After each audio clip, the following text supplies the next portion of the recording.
What if everything we know about ancient history is wrong? For thousands of years, the oceans have protected their greatest secrets. Cities swallowed overnight, ships frozen in time, empires erased without a trace, civilizations that rose with glory and vanished with no explanation. But today, everything changes, because for the first time in human history, we drain the oceans. Not in myth, not in imagination, but using cutting-edge technology, multi-beam sonar, LIDAR scanning, and deep-sea photogrammetry, we pull back the waters of our planet and expose a world unseen for thousands of years. And what emerges will rewrite everything we thought we knew. Beneath the Mediterranean, a Roman superport the size of a modern airport, lost for nearly 2 millennia. Under the Aegean, the scars of a volcanic explosion so massive it shattered the Minoan world in a single night.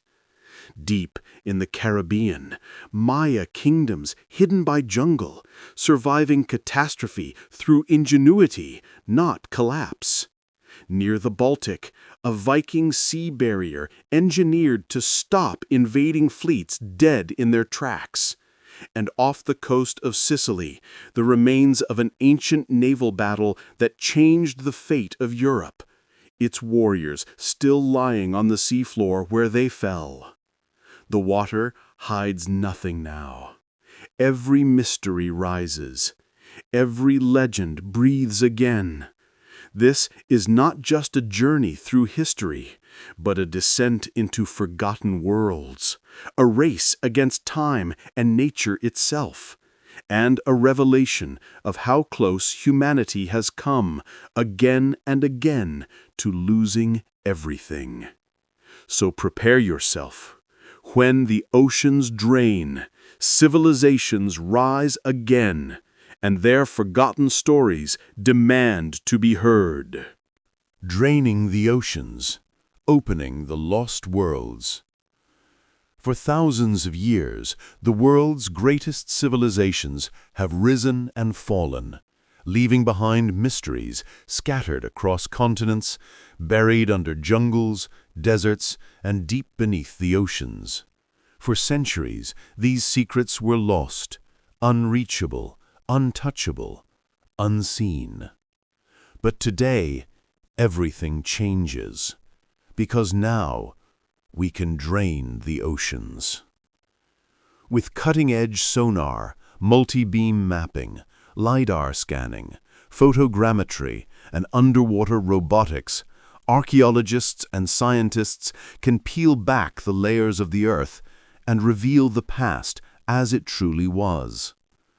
This chapter marks the beginning of a journey across seas, continents, and time, where forgotten cities, drowned worlds, legendary battles, and vanished civilizations return to life through the power of technology.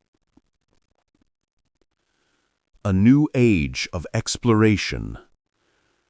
The ancient world was once connected through vast networks of trade, war, migration, and ritual. But over time, oceans swallowed harbors, rivers shifted course, earthquakes tore cities apart, and volcanic ash sealed entire landscapes. What remained was only fragments, hints of forgotten empires and vanished cultures. For decades, archaeologists dug blindly, guided by chance and luck. But now, a revolution is underway. LIDAR, a laser-based imaging system, can strip away thick jungle canopies and reveal hidden structures with pinpoint accuracy. Sonar can sweep miles of ocean floor, generating detailed 3D maps. ROVs, remotely operated vehicles, carry cameras and sensors into blackwater depths too dangerous for any diver. Photogrammetry can rebuild wrecks and ruins in astonishing digital clarity. These tools allow researchers to drain the seas digitally, exposing everything that lies beneath. And what they've already found is incredible. From Viking warships entombed on the Baltic seabed, to Maya cities swallowed by jungle, to a naval battlefield where ancient rams still lie scattered, to a Minoan apocalypse that reshaped the Mediterranean, to Roman megastructures that powered an empire. Each discovery reveals a piece of humanity's forgotten story. The quest begins. Imagine standing on the deck of a research vessel as the waves rise and fall beneath you. The sea is calm, endless, eternal. But somewhere below, something sleeps. A ship, a city, a battlefield, a world long gone. Archaeologists launch a sonar system into the water. It emits thousands of pulses per second. Each pulse bounces off the seafloor and returns to the machine, creating a detailed digital map. A landscape begins to form. Mysterious ridges, strange patterns, shapes too perfect to be natural. The first hints of a lost world. Then comes photogrammetry, capturing the underwater ruins from dozens of angles. The computer compiles each image, stitching them into a perfect 3D model. Now the divers and the viewers can explore the site as if they were walking through it. These technologies allow us to do something humans have dreamed of for centuries. See the ancient world exactly as it was. This documentary does not simply show ruins, it brings them back to life. The story of forgotten empires. As we drain the oceans in this episode, one theme emerges again and again. Civilizations are far more complex, far more interconnected, and far more vulnerable than we ever imagined. Take the Baltic Sea. Beneath its icy depths rests the Mars, one of the greatest warships of the 16th century. Lost in fire and violence, her wreckage remained untouched for nearly 450 years, until technology revealed her charred timbers and twisted cannons.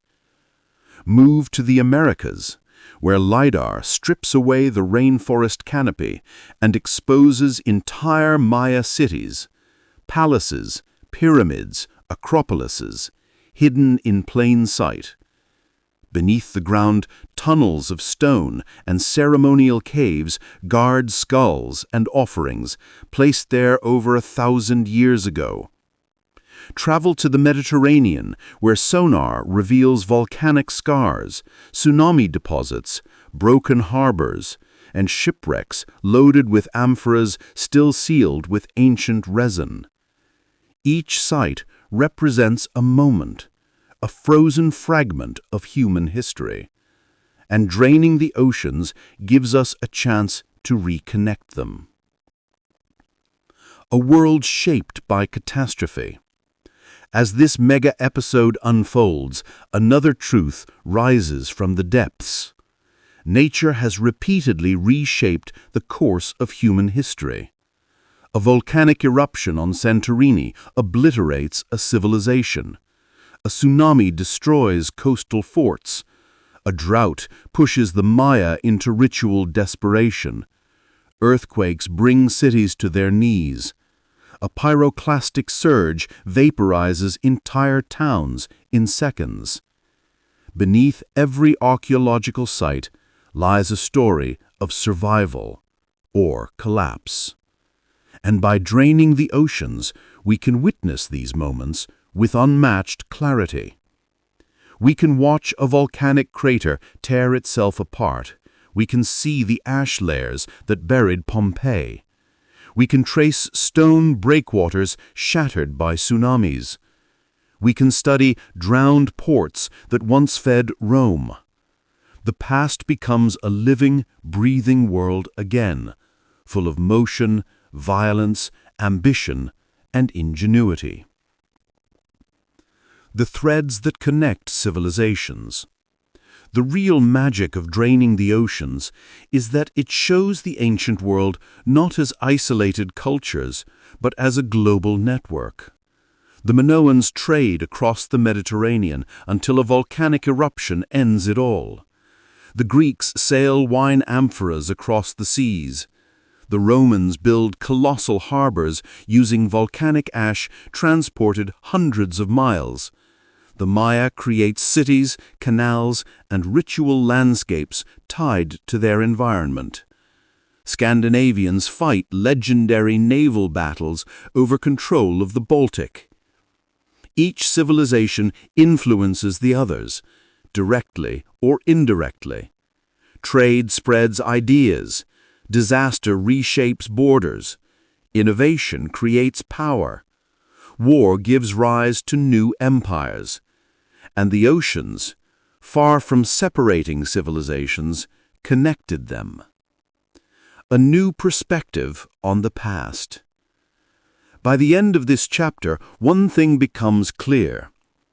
We are only now beginning to understand the true scale of human history. For every city we've discovered, dozens more lie buried. For every shipwreck found, hundreds more rest in silence. For every temple unearthed, there are others waiting beneath jungles or waves. Draining the oceans isn't just a visual effect. It is a scientific revolution. One that allows us to reconstruct forgotten battles, locate vanished cities, trace ancient trade routes, understand natural catastrophes, uncover cultural connections. The past is no longer lost. It is resurfacing. And in this series, we travel across the planet, from war-torn Baltic waters to Maya cenotes, from volcanic islands to Roman megastructures, to reveal how ancient people built, fought, worshipped, adapted, and survived. Narrator, this is the story of our ancestors, revealed not by myth, but by science. A story hidden beneath oceans and deserts until now. A story that begins with a simple idea. What if we could drain the seas and see everything that lies below?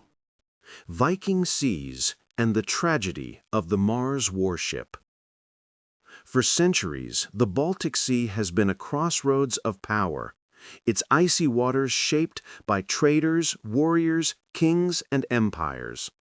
But beneath these waves lie stories of unimaginable violence and ships that carried the ambitions of nations. One such ship was Mars, a floating giant, a masterpiece of firepower and engineering, a war machine designed to dominate Northern Europe. And yet, she would survive only one battle. To uncover her story, we must drain the Baltic and step into a world of rebellion, rivalry, and catastrophic destruction. A superweapon is born. The year is 1563.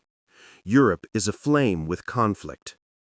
Sweden and Denmark, eternal rivals, now face off in a brutal contest of naval supremacy. At the center of this rising storm stands a single man, Sweden's king Erik XIV. Ambitious, volatile, hungry for power, Erik dreams of commanding the Baltic. To achieve this, he needs a ship unlike any other. A ship that will terrify enemies. A ship that will change naval warfare. A ship that will make history. And so the Swedes build Mars. She is enormous, one of the largest ships ever constructed in her time. Her decks bristle with more than 100 cannons. Her stature dwarfs every other vessel in northern Europe. Sailors call her the Fire of the North. But for all her glory, Mars also carries a shadow, one that will emerge in the heat of battle. The first battle and the last. May 1564. The Baltic winds howl as two massive fleets prepare to clash. Sweden's navy under Eric XIV and a coalition of Denmark and Lubeck. The fate of the Baltic hangs in the balance. Mars, newly launched and untested, sails at the head of the Swedish fleet like a floating fortress. By dawn, the sea is alive with cannon fire. Smoke blankets the water. Ships reel from exploding masts and shattered hulls. Against all odds, Mars performs magnificently. Her broadside cannons roar like thunder, pulverizing enemy ships at a distance they cannot match. By midday, the Swedish fleet appears victorious. But triumph is fleeting. The wind changes, the battlefield shifts, and suddenly Mars, the pride of Sweden, is alone. A colossus without protection. Richard Lunn, naval historian. Mars alone is a giant, but it needs bodyguards. Without them, the enemy can come very close, close enough to climb aboard. As the winds push the Swedish fleet away, Mars drifts into danger. Enemy ships, smaller but more agile, seize the opportunity. They swarm toward the Swedish flagship, grappling hooks ready. The battle changes from cannon fire to hand-to-hand combat. Danish and Lubeckers lash their ships to the side of Mars. Hundreds of sailors leap onto her deck, swords flashing, pistols blasting. Steel clashes on steel. Gunpowder smoke burns the air. The Swedish defenders fight fiercely, but they are outnumbered. And then disaster strikes. The Inferno. One of Mars's mid-deck cannons, overheated from continuous firing, ignites a spark. The spark jumps. It finds its way into a storeroom filled with gunpowder. What happens next becomes legend. A massive explosion tears through the ship. Richard, one cannon went off. Then the flames reached the magazine. And then, boom. The blast is so powerful that Mars seems to lift from the sea. Her wooden hull splinters. The deck erupts. Hundreds of men, Swedes and enemy boarders alike, vanish instantly. In seconds, the mightiest ship in Scandinavia becomes a floating inferno. The flames consume her from the inside out. Moments later, the colossal vessel sinks beneath the Baltic waves, taking nearly 1,000 men with her. A warship that symbolized power becomes a tomb. A legend lost beneath the waves. For nearly 450 years, Mars lies hidden on the seafloor. Her remains preserved in the cold, oxygen-poor depths of the Baltic Sea. A ghost ship, a monument to ambition, destruction, and tragedy.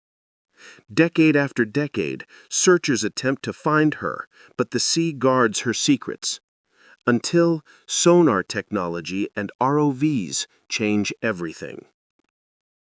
When the water is digitally drained today, the wreck emerges. Her massive cannons lie scattered across the seabed. Her timbers stand like blackened ribs. The grappling hooks from enemy ships still jut out from her shattered hull. One grappling hook in particular becomes the key.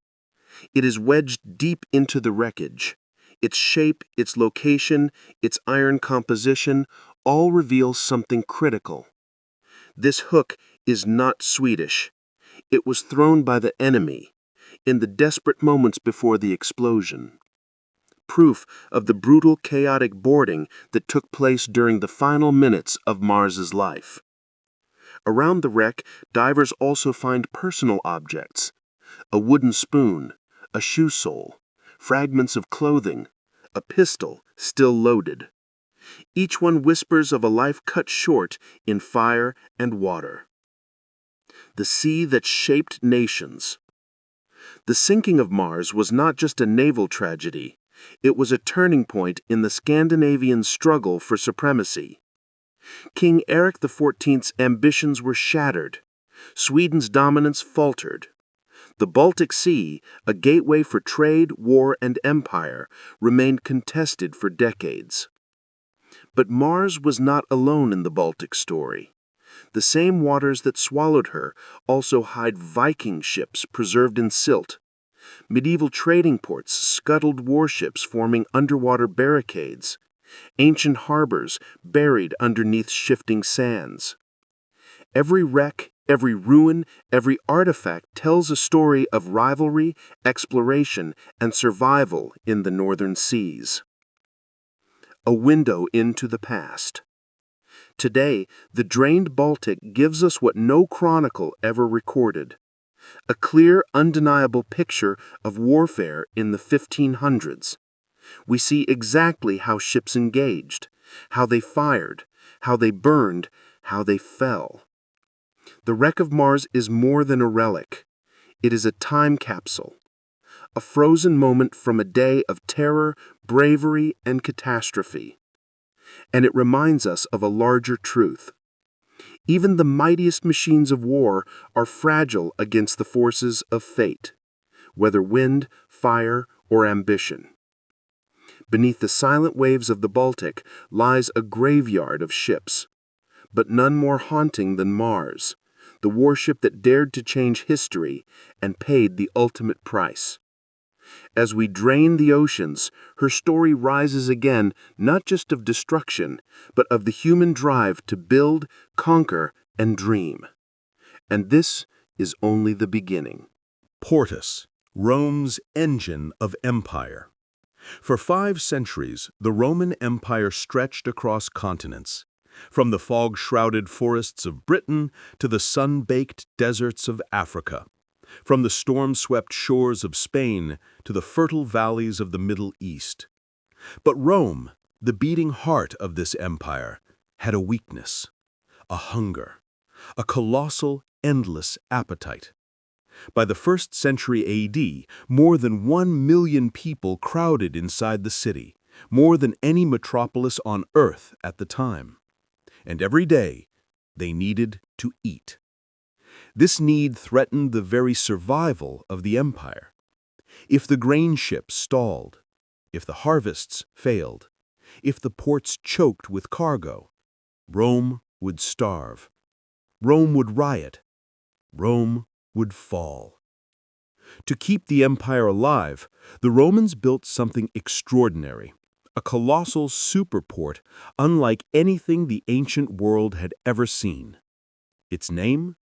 Portus. The search for a lost giant. For 5 centuries, Portus became a ghost, mentioned in ancient texts, hinted at in ruins, but never fully understood. Where was it? How big was it? How did it work? Today, archaeologists like Peter Campbell and Simon Kay are piecing together the truth, using satellite scans, drone surveys, ground-penetrating radar, and sonar imaging. Draining away the modern wetlands reveals something astonishing. A perfect geometric shape, a massive hexagon, a lake today, but once a deep inland harbor. This was the beating heart of Portus, its central basin. But the real surprise lies deeper. Feeding an empire. Rome's weakness was geography.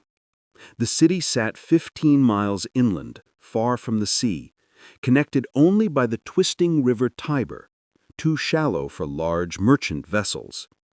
Grain ships from Egypt, Africa, and Sicily, the lifeline of the empire, could reach the coast, but not Rome. For centuries, this problem strangled Roman growth. Then came a vision from emperors determined to reshape the world. The engineers of empire. Emperor Claudius, ruling in the 1st century AD, orders the impossible. Build me a harbor on the open sea, a harbor larger than anything on earth at the time, a gateway through which the empire's lifeblood would flow. The engineers begin by constructing 2 enormous curving breakwaters, stretching out into the Mediterranean like stone arms embracing the sea. They drag granite blocks the size of elephants. They sink barges filled with volcanic concrete. They build a lighthouse modeled on the great Pharos of Alexandria. For years, laborers toil under the brutal sun, and slowly an artificial harbor emerges, one so large that ancient writers call it a marvel beyond wonders. But even this is not enough. The seas are tempestuous, the coastline shifts, the harbor silts up. When Claudius dies, another emperor steps in. Trajan, he envisions something radical. Not on the sea, but inland.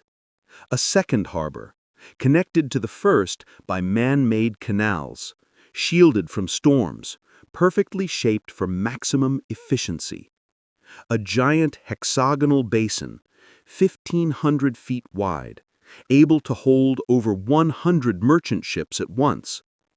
Even today, its geometry stuns engineers. A human-made lake, a perfect 6-sided machine, a carved-out engine of empire. The discovery of the hidden fleet. Narrator. The land surrounding Portus today is peaceful. Fields, farms, and small towns. But beneath the surface lies a secret. During construction projects and archaeological digs, workers begin uncovering boats. Roman boats. Not wrecked at sea, but buried inland, preserved in mud for 2,000 years.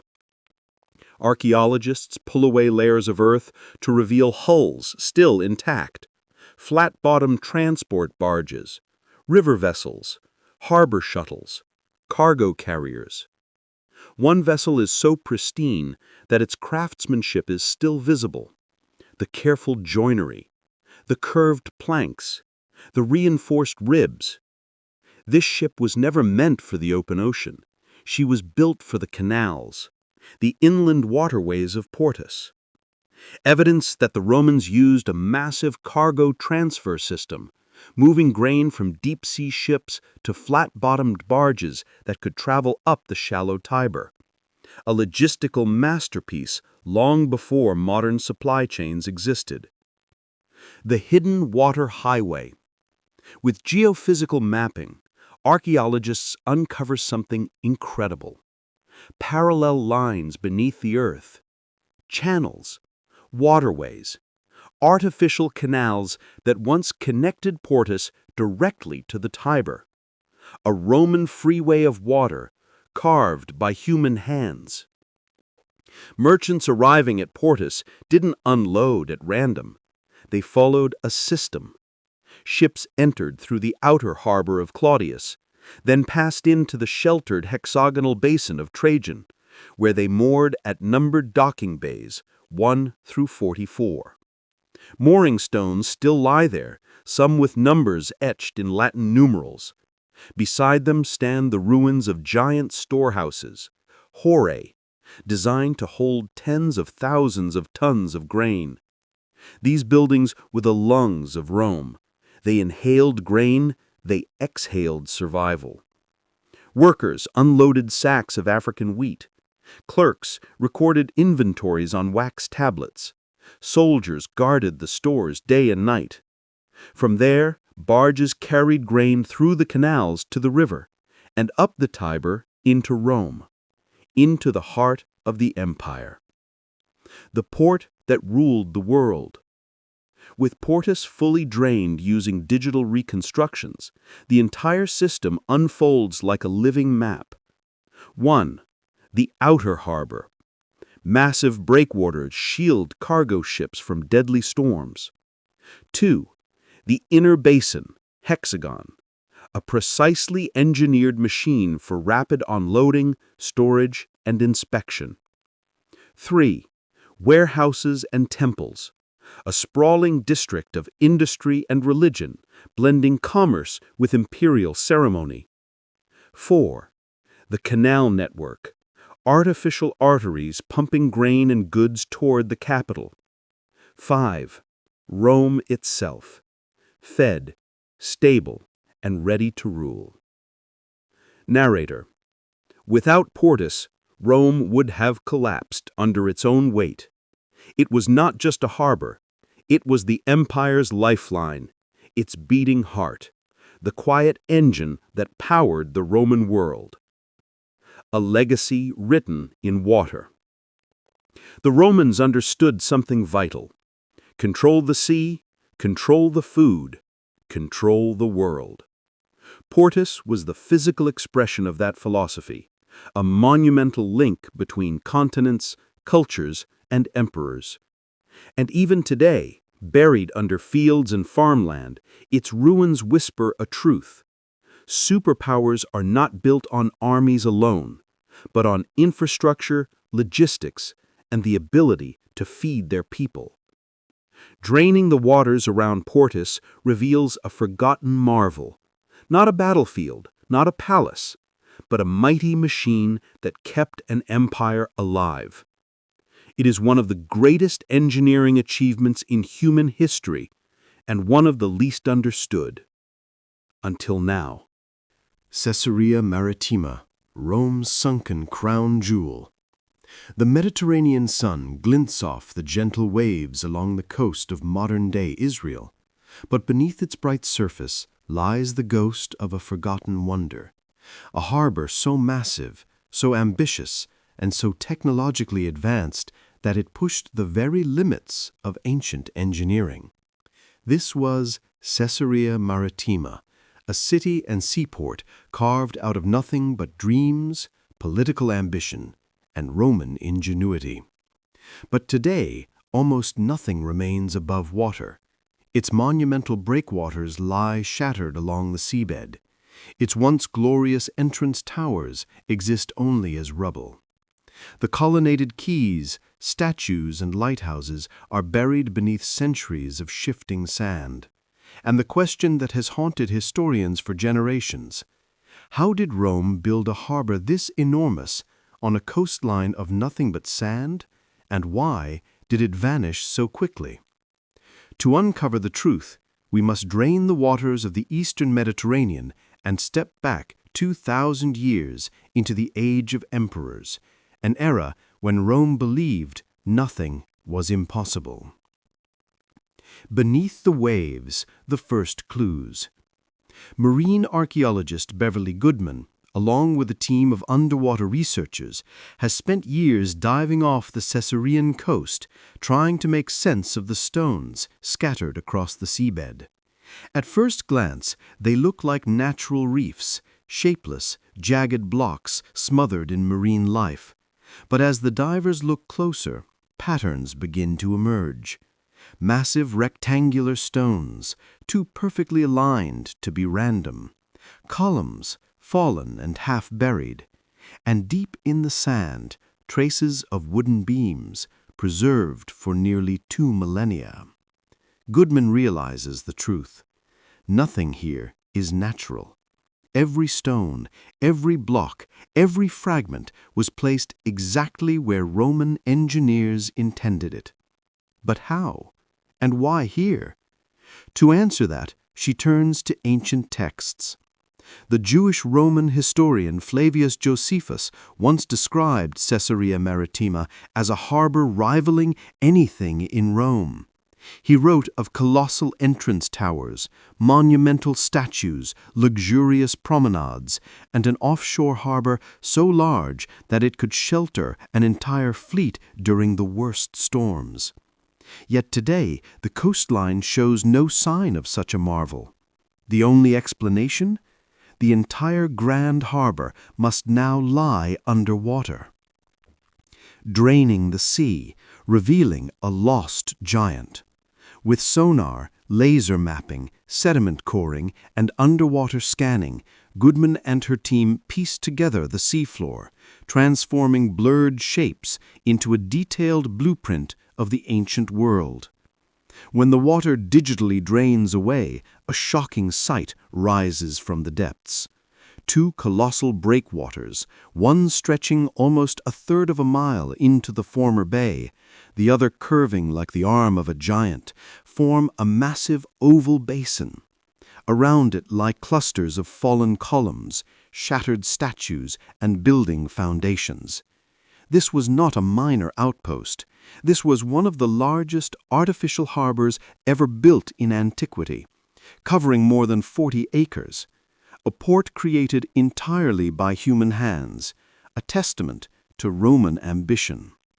The impossible foundation. But one question remains.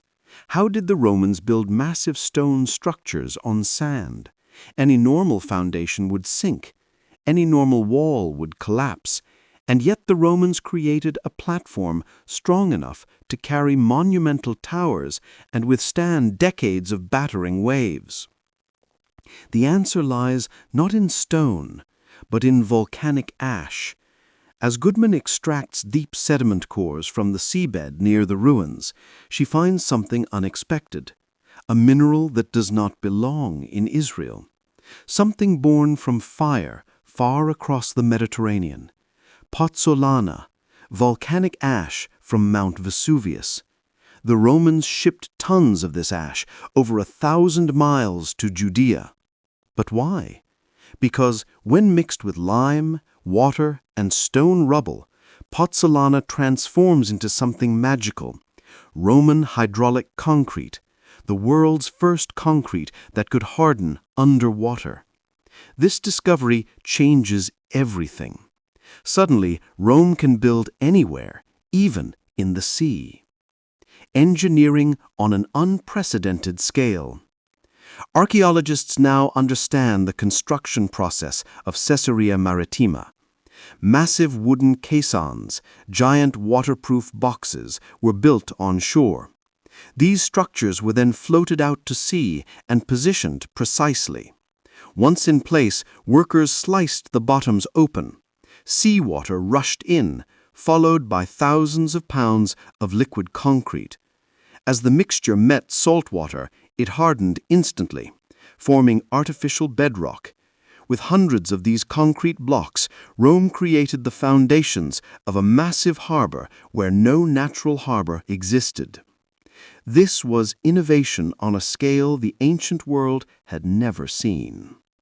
A jewel of the empire.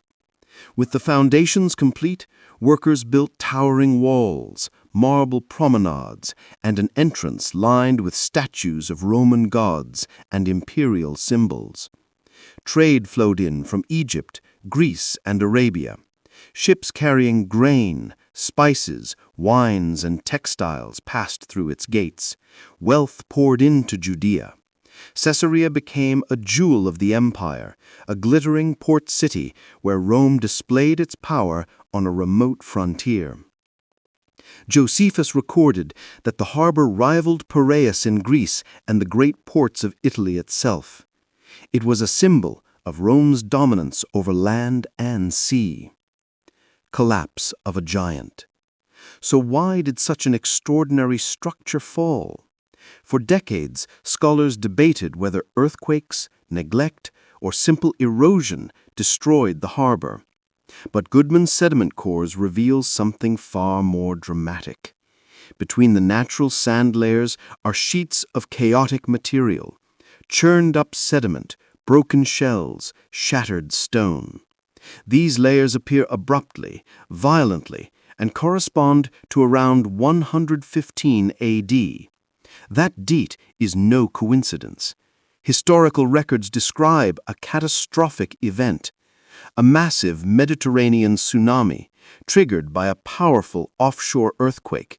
This monster wave would have smashed into Caesarea with unimaginable force, ripping apart breakwaters, collapsing walls, and shattering concrete blocks. The harbor was crippled. Trade declined, And over the next centuries, repeated earthquakes and shifting sands finished what the tsunami began. The sea reclaimed Caesarea Maritima piece by piece. Today, the harbor that once dazzled the ancient world lies silent beneath the waves, a monument to human ambition and the raw power of nature. A legacy set in stone and water. The story of Caesarea Maritima is more than the tale of a sunken harbor. It is a testament to the brilliance of Roman engineering, a reminder that even the greatest works of humankind can be undone by the earth itself, and a revelation of just how extraordinary the ancient world really was. Beverly Goodman puts it best: every stone here was placed with purpose. Every block is a whisper from 2,000 years ago. Caesarea was a message from Rome, a message that said, we can build anywhere, we can conquer anything. And though the city now sleeps beneath the sea, its legacy endures, waiting to be rediscovered piece by piece as we drain the oceans of history. The sunken wall, the scuttled ship barrier of Stralsund. The Baltic Sea is calm today, a sheet of gray-blue water stretching toward the distant horizon. But beneath this quiet surface lies one of the most ingenious and desperate defensive structures in European naval history. The remains of 15 ships sunk deliberately, not by storms or battles, but by the hands of the very men sworn to sail them. A wall of wrecks, a last line of hope, an underwater fortress built not from stone, but from sacrifice. This is the story of Stralsund, a fortified port city caught between giants during one of the darkest, most volatile moments in Scandinavian history. A city under siege. The year is 1715. The Great Northern War rages across Europe. The powerful Kingdom of Denmark, allied with Saxony and Russia, has turned its might toward a critical prize: the Swedish stronghold of Stralsund, a walled city facing the Baltic Sea on the northern coast of Germany. To Denmark, Stralsund is the key to crushing Swedish influence in the region. To Sweden, it is one of the last remaining gateways to the continent, a foothold they cannot afford to lose. Inside the besieged city stands a desperate but determined force. Swedish soldiers, local garrison fighters, and their legendary king, Charles XII of Sweden, a commander whose ferocity on the battlefield has become the stuff of European legends. But even a warrior king cannot stop what is coming. The Danish fleet closes in. Their cannons dominate the Baltic Sea. Their armies surround Stralsund by land. The city cannot escape, and soon it may not survive at all. The hidden channel. There is only one lifeline left, a narrow, murky channel running along the southern coast of the island of Daneholm. This waterway, barely deep enough for small ships, offers a fragile connection to the outside world, a passage through which Sweden can send reinforcements, supplies, and hope. But Denmark learns of this secret route, and they plan to seize it. If the Danes gain access to the channel, Stralsund will be sealed shut. No ships in, no ships out, no escape for the king or his forces. The Swedish commanders realize they are out of options. Their ships are too few, their fleet too weak, their walls beginning to crumble. So they make a decision no captain ever wants to hear. Sink the ships. Block the channel. Turn the fleet into a fortress. The sacrifice. It is a cold, bleak morning when Swedish sailors gather aboard the first of the doomed vessels. These ships are not wrecks. They are seaworthy, functional, valuable. And yet, every man knows they will never sail again. Orders echo across the deck. Prepare to scuttle. The crews remove anything useful: gunpowder, sails, food stores, navigational tools. Then they drill holes into the hulls, pull out the plugs, and open the seacocks. The ships groan as the water rushes in, timber swelling, decks tilting. One sailor later records, "It felt like drowning a friend." 15 vessels in total, merchant ships, small warships, supply boats, are deliberately destroyed, each guided into precise positions to form a strategic underwater barricade. Ship by ship, the channel becomes a graveyard, but a purposeful one. A wall of wood, rope, and iron rising just below the waves. A barrier so tight that even small boats cannot slip through. To Denmark, Stralsund's channel becomes an impossible path.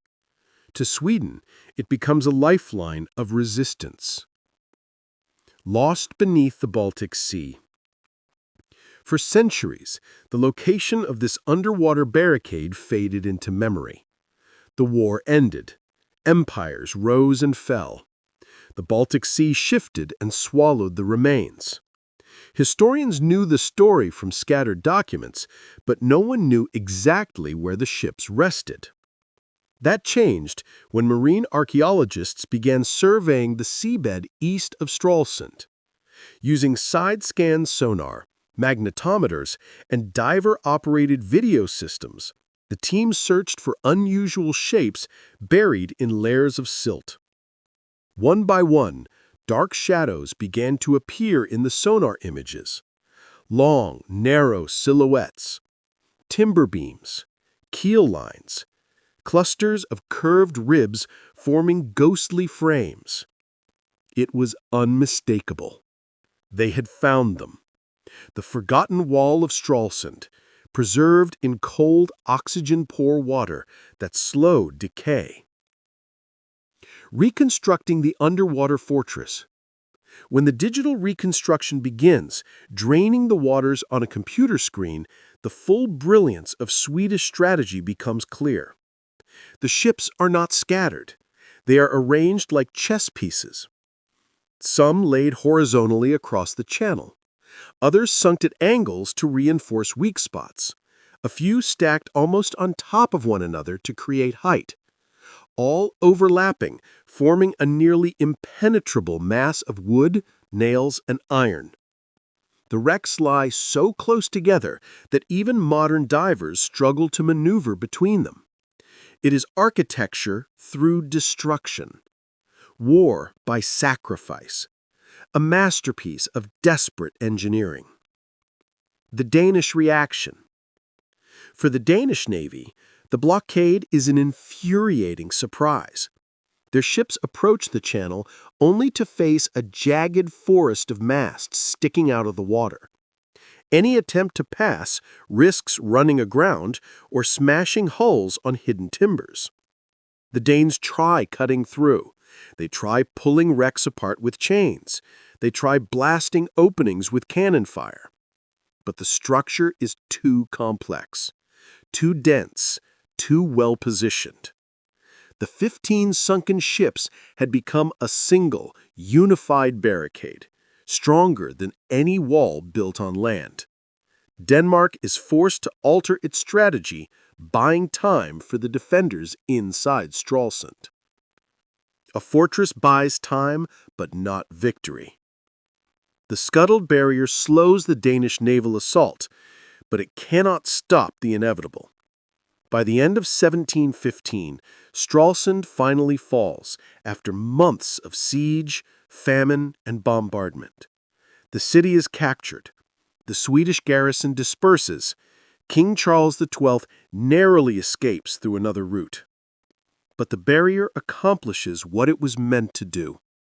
It delays the enemy long enough to evacuate key military leaders. It prevents an immediate naval breakthrough. It becomes a symbol of resistance carved into the sea itself. Even in defeat, the sunken wall becomes a testament to Sweden's determination. A legacy underwater. Today, the 15 wrecks remain silent beneath the Baltic Sea, preserved as an accidental museum of 18th century naval craftsmanship.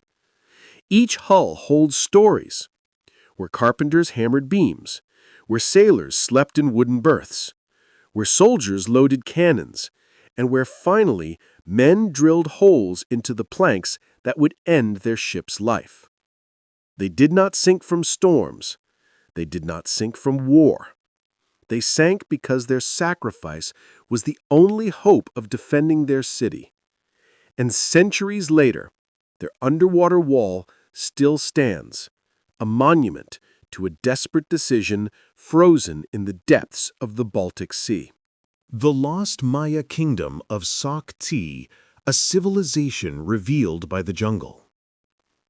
In the dense jungles of southern Mexico, where mist clings to the treetops and the air hums with the calls of unseen creatures, an ancient kingdom once thrived. Its rulers carved their stories in stone. Its warriors defended its borders. Its priests watched the sky for signs of destiny. And then it vanished.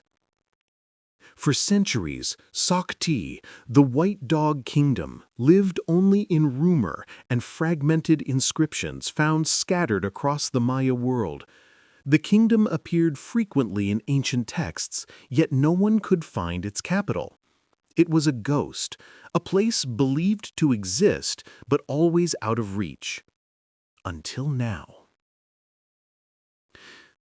A kingdom hidden in the leaves. It was not luck that uncovered the ancient city, it was determination. For over 2 decades, archaeologists searched remote valleys, riversides, and ridgelines.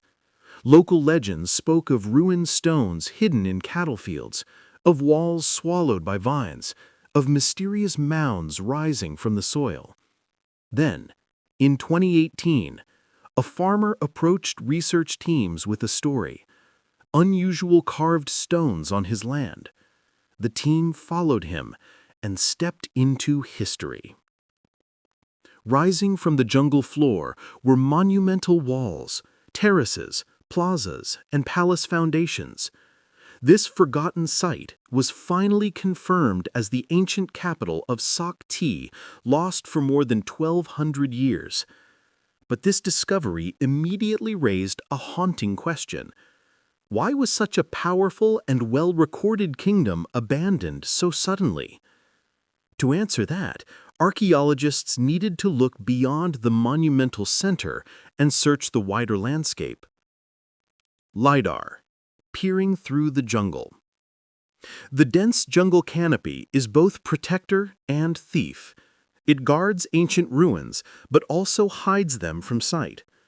To uncover the secrets of Sak Tz'i, scientists turned to a revolutionary tool, LIDAR. From an aircraft high above the treetops, billions of laser pulses were fired downward.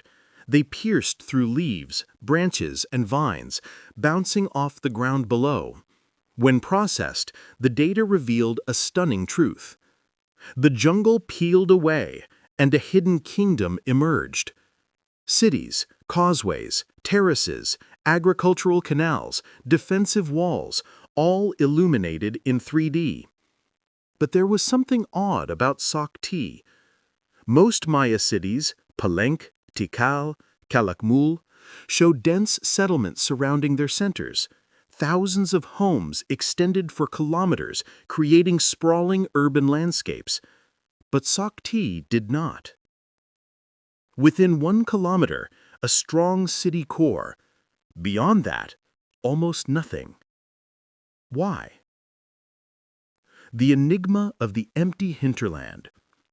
Archaeologists expected a major kingdom like Sak Tz'i to be surrounded by farmers, nobles, and commoners living in small villages. Instead, the LIDAR map revealed large, empty zones, as if people had retreated elsewhere. Then the team noticed something strange. hilltop structures rising above the valleys. These were not small shrines or isolated outposts. They were fortified compounds, placed high on flattened mountain ridges. Their strategic placement suggested one thing: refuges, hideouts, escape citadels for times of crisis. If Sak Tz'i's people were building refuges far from the city, then danger must have been close. War, invasion, political unrest. But another discovery hinted at something deeper, something far more complex than simple conflict. The land that fed a kingdom. Across the hillsides south of the city, the LIDAR revealed long, parallel lines descending into narrow creeks. These were irrigation channels, ancient hydrological engineering, evidence of a population adapting to environmental stress. Floods, droughts, unpredictable rainfall, the Maya lowlands often faced radical climate shifts. But the irrigation canals showed that the Maya people were not helpless. They were innovative. They worked the land to survive. They engineered solutions to sustain life in times of scarcity. But survival came at a cost. Climate pressures may have weakened political structures. When crops failed, faith in rulers often disappeared. And when faith crumbles, societies fracture. Intentional destruction, a revolt in stone. In plazas across the city, archaeologists discovered fragments of monuments. But these were not the result of natural collapse. They were broken deliberately. Faces of rulers scratched away, noses chipped off, eyes disfigured, bodies shattered into pieces. This was not vandalism. This was political revolution. In Maya culture, rulers were believed to be divine intermediaries, responsible for rains, seasons, and cosmic order. When drought or famine struck, people blamed their lords. Some cities responded with war, others with migration. But Sak Tz'i appears to have faced something even more profound: a withdrawal of trust. People simply left. Not overnight, not through fire and destruction, but slowly, steadily, choosing new leaders, new homes, new ways of life. They voted with their feet, as archaeologist Charles Golden says. A civilization that didn't die, it transformed. Contrary to old myths of a sudden Maya collapse, the evidence tells a different story. Sak Tz'i, like many Maya cities, didn't disappear in a catastrophic moment. It transitioned. Political power shifted north into the Yucatan. Cities like Chichen Itza rose as others waned. The Maya people spread, adapted, traded, and innovated. The fall of Sak Tz'i was not the end, it was a transformation. And their descendants, millions of Maya people, still live across Mexico, Guatemala, Belize, Honduras, and El Salvador. They speak Maya languages. They maintain Maya traditions. They honor Maya ancestors. This is not a story of extinction. It is a story of endurance. A kingdom rediscovered. Today, Sak Tz'i is being mapped, studied, and celebrated. Its inscriptions, once scattered across distant museums, now return to meaning. Its temples rise again, piece by piece, through digital reconstruction. And its story offers a profound lesson. Civilizations rarely vanish. They change. They adapt. They survive in new forms, just like the Maya. As the sun sets over the jungle canopy and the once-lost capital breathes again, we are reminded that beneath every forest, every hill, every forgotten ruin, history waits for those who dare to look. Descent into Darkness, The Underwater Secrets of Cenote Holtun.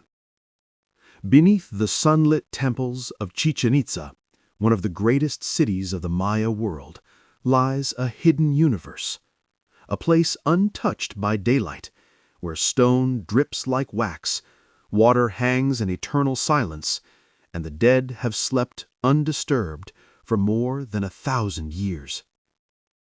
This is Cenote Holtun, an underwater cavern that holds one of the most mysterious chapters in Maya history. For centuries, these sacred pools fueled myths of spirits, gods, and gateways to the afterlife. But what researchers uncovered inside Holtun goes beyond mythology. It reveals a story of ritual, sacrifice, climate catastrophe, and the resilience of a civilization pushed to the brink. The first descent. In 2018, underwater archaeologist Guillermo de Anda became the first person to dive into Holtun. The entrance was strange, a perfect square opening, carved by human hands, not by nature. This alone raised questions. Who created it? Why was it made? And how far did the cavern go? Lowering himself 25 meters into the darkness, de Anda felt as if he were descending into the lungs of the earth. Sunbeams pierced the depths like liquid light, illuminating chambers sculpted over millennia. But the deeper he went, the darker the secrets became. At 40 meters, something appeared through the haze. Not a stone, not a stalactite. A face. A long stone head with fangs, an ancient sculpture. It shouldn't have been there. Did it fall? Was it thrown, or was it placed deliberately? With his air running low, Guillermo rose toward the surface, only to hit something solid. A ceiling. A false exit. A platform. And upon this platform, he saw it. The shelf of bones. There are moments that rewrite history. Moments so striking that they freeze the breath in your lungs. For Guillermo de Anda, this was such a moment. As he climbed onto the platform, the beam of his light revealed hollow eyes staring back at him. A skull. Perfectly preserved. Human. And it was not alone. On the limestone shelf were human skulls, dog bones, sacrificial knives, charcoal from ancient fires, dozens of intact ceramic vessels, offerings untouched for more than 1,000 years. This was not a burial. This was not an accident. This was ritual. But why here? Why so deep underground? And who were these people? A technological look into the past.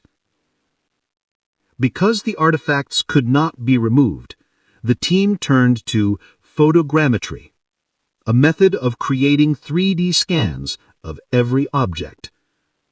Hundreds of photographs captured every angle of the skulls and bones, every crack, every hole, every fracture.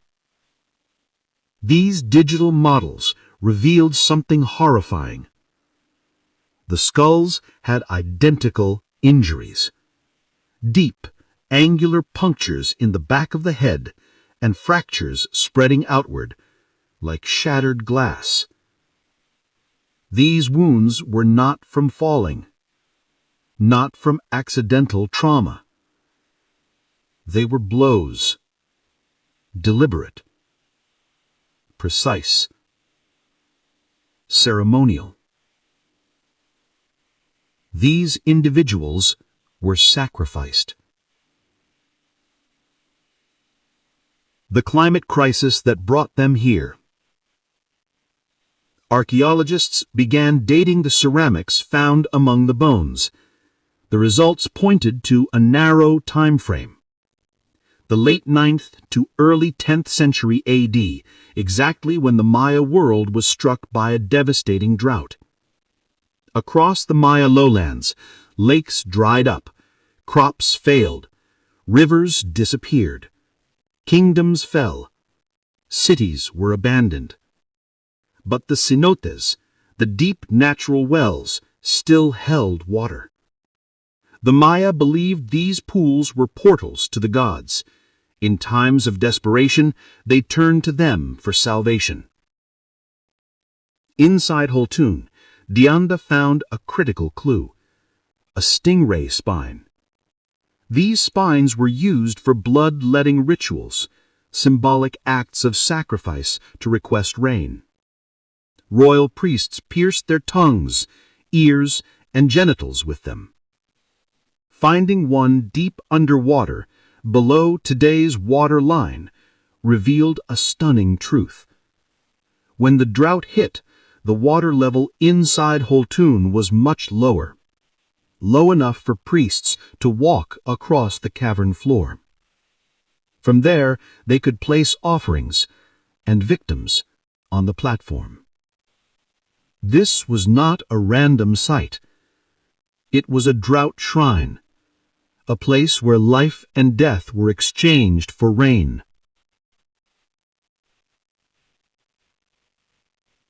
The gods they begged for help. The long fang sculpture Guillermo first saw is believed to represent Tlaloc, the Aztec god of rain. But the Maya had their own rain deity, Chak. Why would the Maya place a foreign god in their most sacred ritual chamber?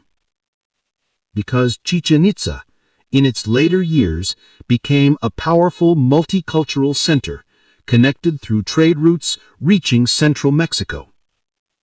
Merchants, ideas, and religious symbols flowed into the Yucatan Peninsula.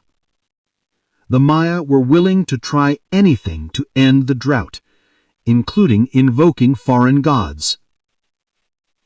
Trade brought jade from Guatemala, gold from Panama, obsidian from Mexico, feathers from distant rainforests, and perhaps the statue of an Aztec rain god. Economic networks that stretched across Mesoamerica became vital in helping Chichen Itza survive the environmental crisis. Trade kept the city alive. Rituals kept hope alive.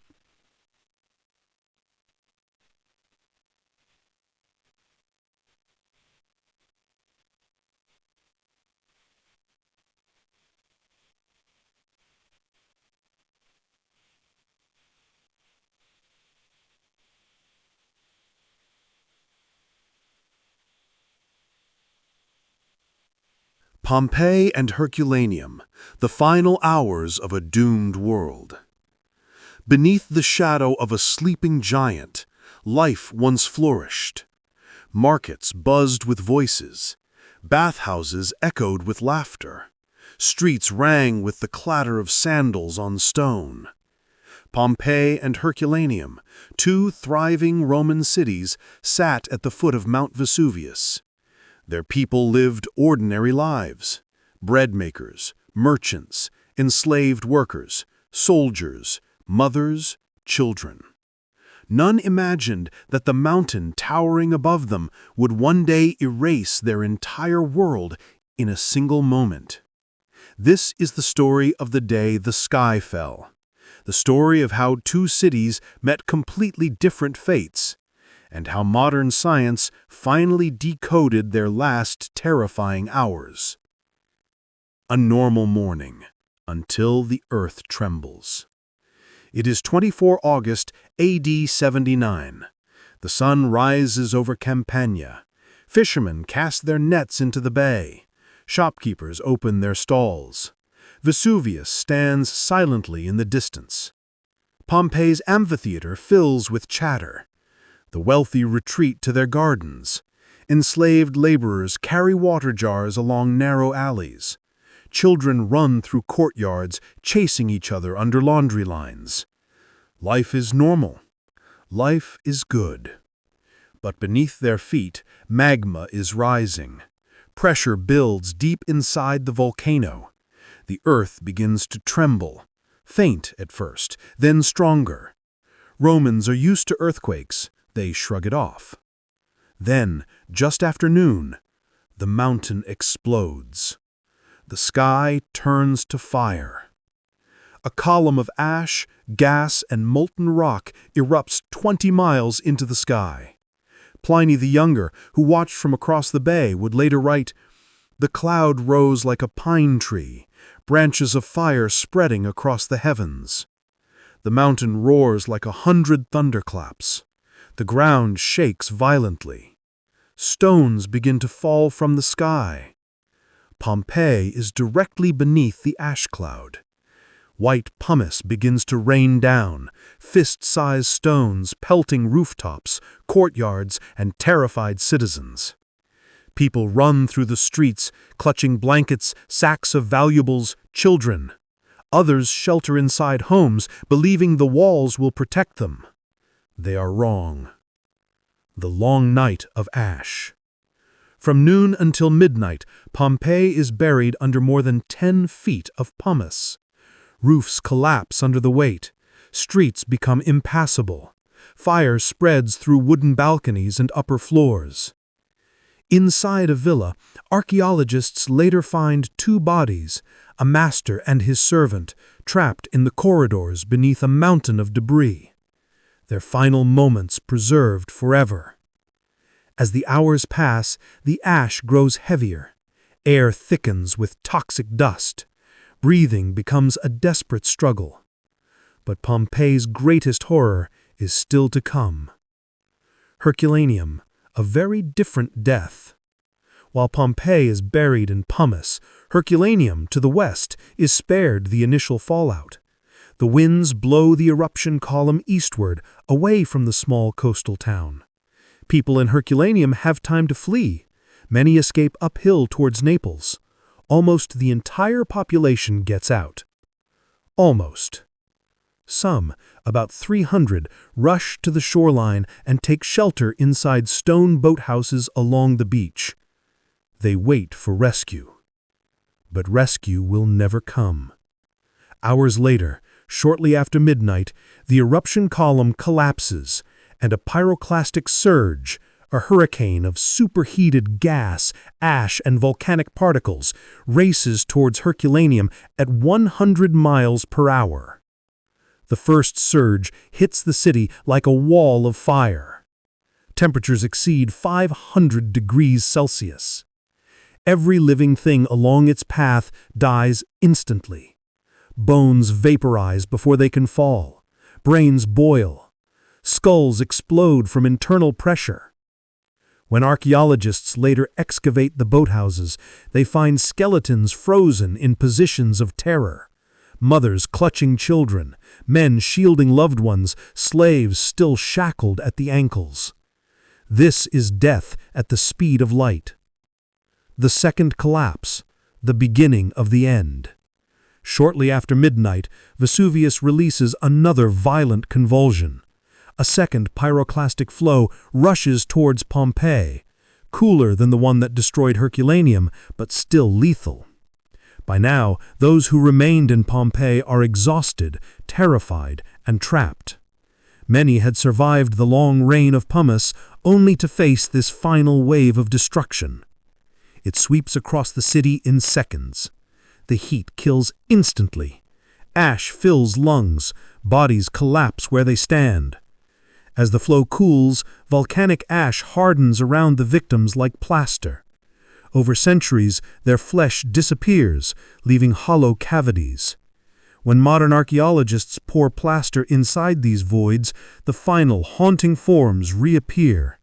A man shielding his face, a mother protecting her child, a dog still chained outside a house, families huddled together. They are not sculptures. They are real people, captured at the exact second life left their bodies. A city frozen in time. When the sun rises, Pompeii and Herculaneum no longer exist. Pompeii lies entombed beneath 20 feet of ash, Herculaneum beneath 60 feet of volcanic mud, mud that preserved wooden beams, furniture, food, even scrolls. For centuries, the world forgets these cities ever existed. But in 1748, a group of excavators digging in farmland near Naples strike painted frescoes. They dig further and uncover walls, streets, mosaics. A buried world awakens. Death reveals life. Modern archaeology turns Pompeii into a time capsule unlike anything else on Earth. Food left on tables, loaves of bread still in ovens, graffiti on walls. I was here. Don't forget Marcellus. Marcus loves Julia. Bars, houses, brothels, temples, all frozen exactly as they were. And in both cities, one truth becomes clear. They did not die the same death. Pompeii, a slower death. Killed by ashfall, roof collapses, and finally, a cooler surge. Herculaneum, an instant death. Destroyed in seconds by scorching pyroclastic waves. The differences in the volcanic deposits prove this. Pompeii shows layers of pumice and ash. Herculaneum shows solid volcanic rock formed by extreme heat and speed. Science rewrites the ancient tragedy, revealing not just how they died, but how they lived. The volcano still breathes. Vesuvius is not dead. It sleeps, but lightly. Today, millions live in its shadow. The same fertile soil that once fed Roman vineyards still attracts families, farmers, and tourists. The volcano that destroyed ancient cities continues to dominate modern life, just as it did 2,000 years ago. Scientists monitor it day and night. Every tremor, every change in temperature, every whisper of magma beneath the earth. Because history has shown what happens when Vesuvius awakens, and the people of Campania know too well. It will erupt again. Pompeii and Herculaneum, the final hours of a doomed world. Beneath the shadow of a sleeping giant, life once flourished. Markets buzzed with voices. Bathhouses echoed with laughter. Streets rang with the clatter of sandals on stone. Pompeii and Herculaneum, two thriving Roman cities, sat at the foot of Mount Vesuvius. Their people lived ordinary lives. Bread makers, merchants, enslaved workers, soldiers, mothers, children. None imagined that the mountain towering above them would one day erase their entire world in a single moment. This is the story of the day the sky fell. The story of how two cities met completely different fates, and how modern science finally decoded their last terrifying hours. A normal morning, until the earth trembles. It is 24 August AD 79. The sun rises over Campania. Fishermen cast their nets into the bay. Shopkeepers open their stalls. Vesuvius stands silently in the distance. Pompeii's amphitheater fills with chatter. The wealthy retreat to their gardens. Enslaved laborers carry water jars along narrow alleys. Children run through courtyards, chasing each other under laundry lines. Life is normal. Life is good. But beneath their feet, magma is rising. Pressure builds deep inside the volcano. The earth begins to tremble, faint at first, then stronger. Romans are used to earthquakes. They shrug it off. Then, just after noon, the mountain explodes.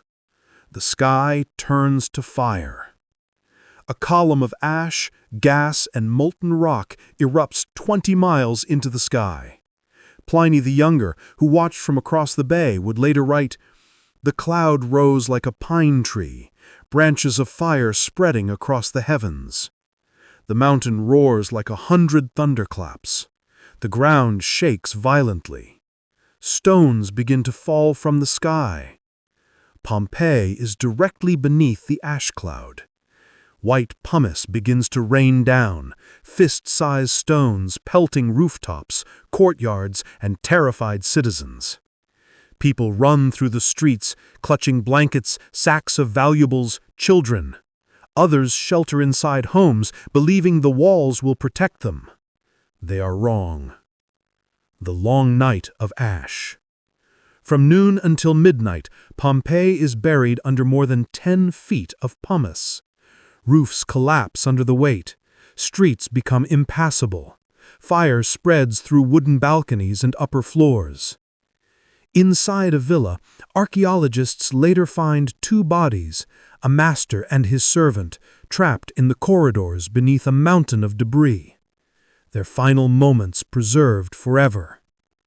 As the hours pass, the ash grows heavier. Air thickens with toxic dust. Breathing becomes a desperate struggle. But Pompeii's greatest horror is still to come. Herculaneum, a very different death.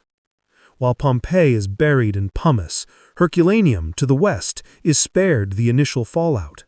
The winds blow the eruption column eastward, away from the small coastal town. People in Herculaneum have time to flee.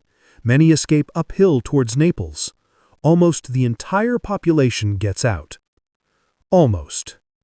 Some, about 300, rush to the shoreline and take shelter inside stone boathouses along the beach. They wait for rescue. But rescue will never come. Hours later, shortly after midnight, the eruption column collapses, and a pyroclastic surge, a hurricane of superheated gas, ash, and volcanic particles, races towards Herculaneum at 100 miles per hour. The first surge hits the city like a wall of fire. Temperatures exceed 500 degrees Celsius. Every living thing along its path dies instantly. Bones vaporize before they can fall. Brains boil. Skulls explode from internal pressure. When archaeologists later excavate the boathouses, they find skeletons frozen in positions of terror. Mothers clutching children, men shielding loved ones, slaves still shackled at the ankles. This is death at the speed of light. The second collapse, the beginning of the end. Shortly after midnight, Vesuvius releases another violent convulsion. A second pyroclastic flow rushes towards Pompeii, cooler than the one that destroyed Herculaneum, but still lethal. By now, those who remained in Pompeii are exhausted, terrified, and trapped. Many had survived the long reign of pumice only to face this final wave of destruction. It sweeps across the city in seconds. The heat kills instantly. Ash fills lungs, bodies collapse where they stand. As the flow cools, volcanic ash hardens around the victims like plaster. Over centuries, their flesh disappears, leaving hollow cavities. When modern archaeologists pour plaster inside these voids, the final haunting forms reappear. A man shielding his face, a mother protecting her child, a dog still chained outside a house, families huddled together. They are not sculptures. They are real people, captured at the exact second life left their bodies. A city frozen in time.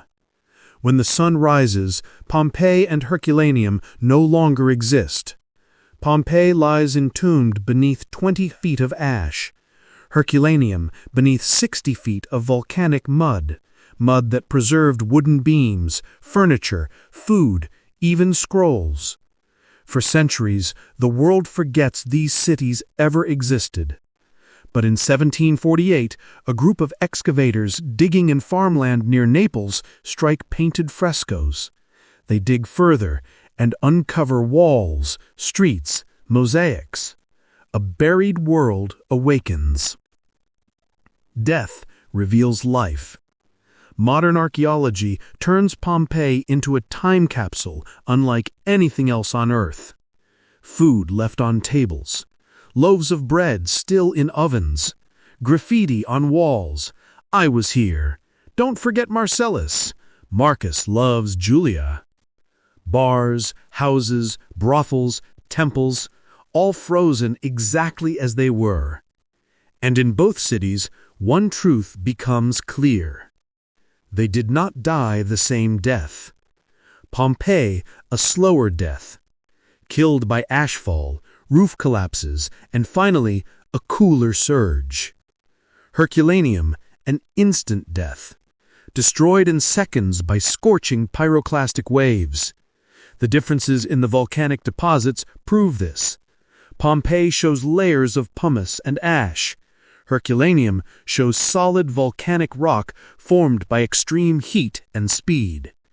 Science rewrites the ancient tragedy, revealing not just how they died, but how they lived. The volcano still breathes. Vesuvius is not dead. It sleeps, but lightly. Today, millions live in its shadow. The same fertile soil that once fed Roman vineyards still attracts families, farmers, and tourists. The volcano that destroyed ancient cities continues to dominate modern life, just as it did 2,000 years ago. Scientists monitor it day and night. Every tremor, every change in temperature, every whisper of magma beneath the earth. Because history has shown what happens when Vesuvius awakens, and the people of Campania know too well. It will erupt again. When the oceans drain, the rise, fall, and rebirth of ancient civilizations. If we could drain the oceans, if the waters fell away like a receding tide, what truths would rise from the deep? For thousands of years, the seas have been humanity's greatest storyteller and its greatest vault.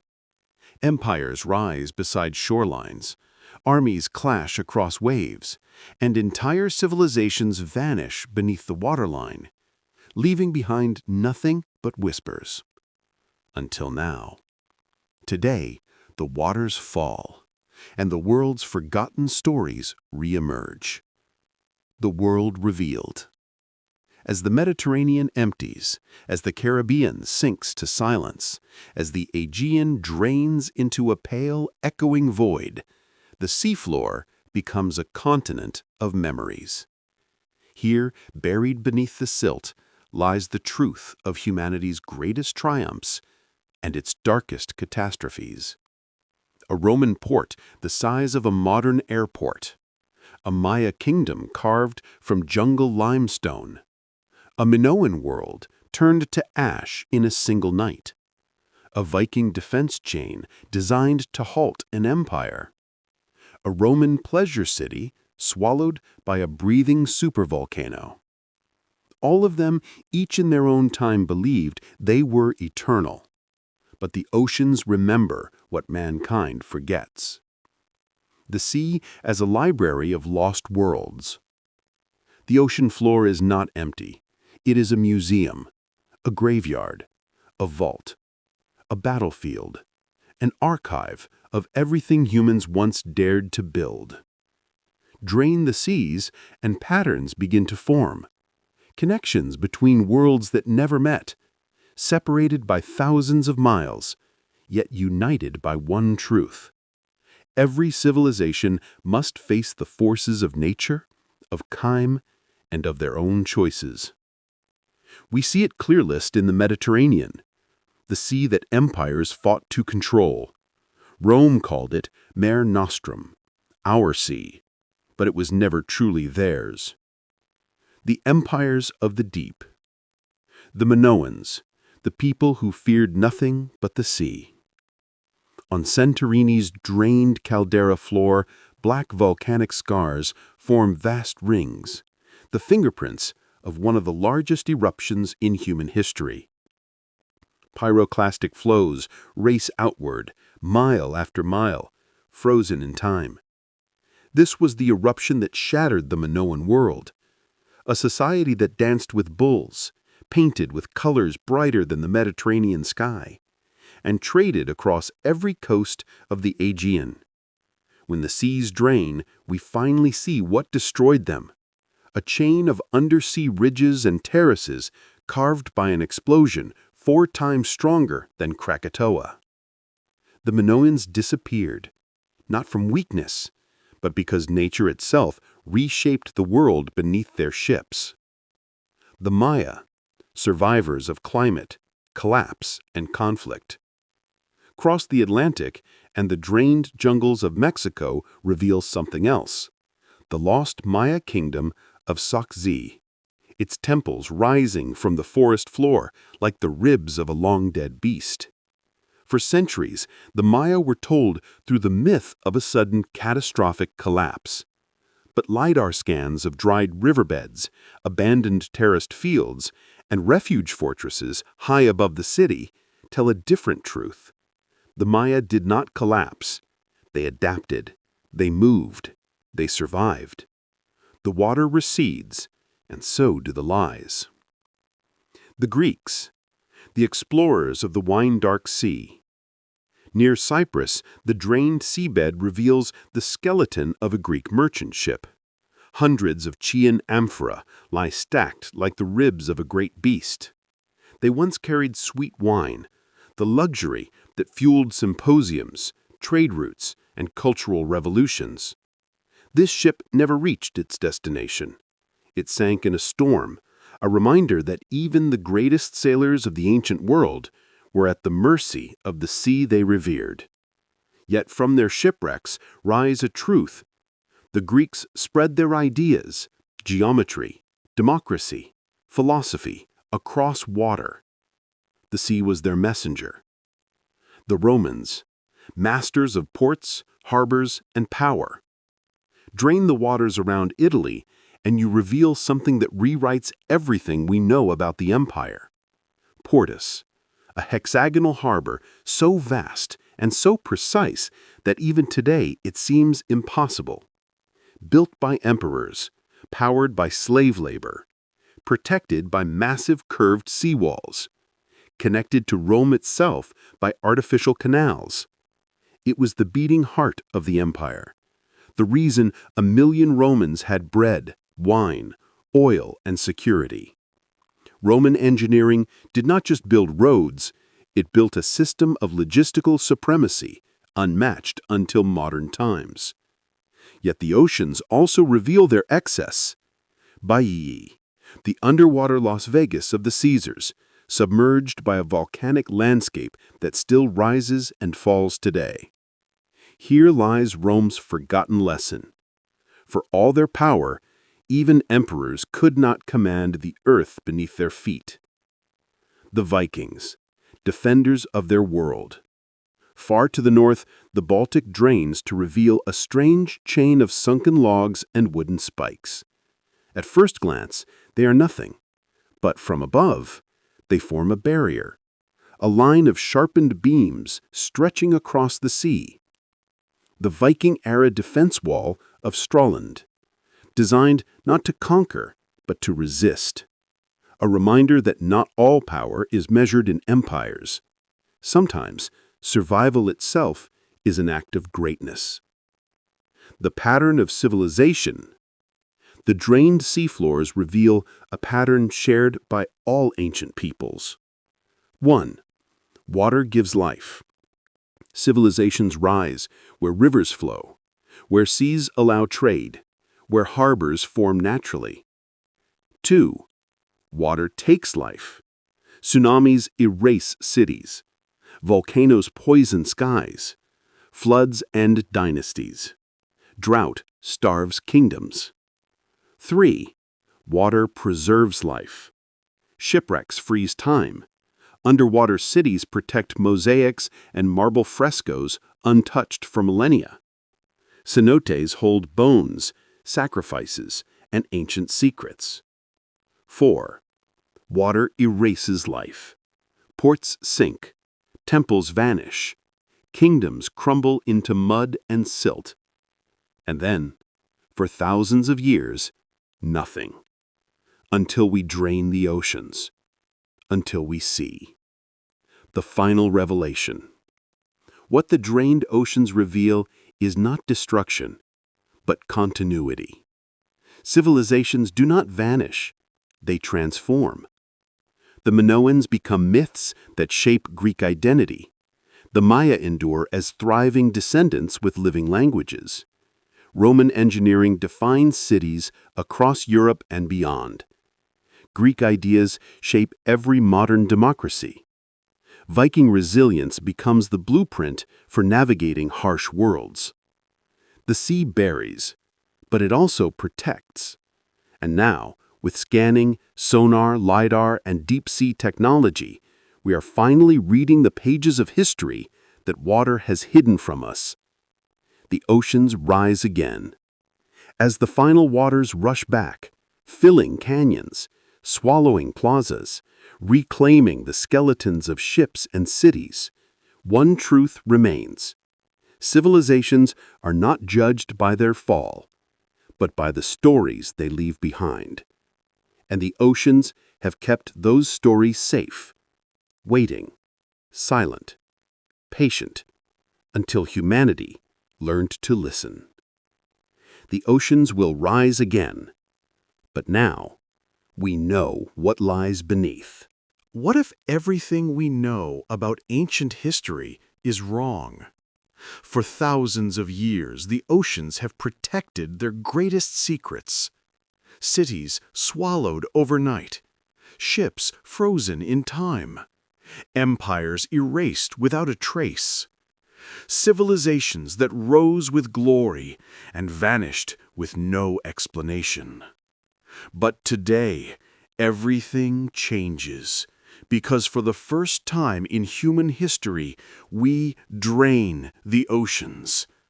Not in myth, not in imagination, but using cutting-edge technology, multi-beam sonar, LIDAR scanning, and deep-sea photogrammetry, we pull back the waters of our planet and expose a world unseen for thousands of years.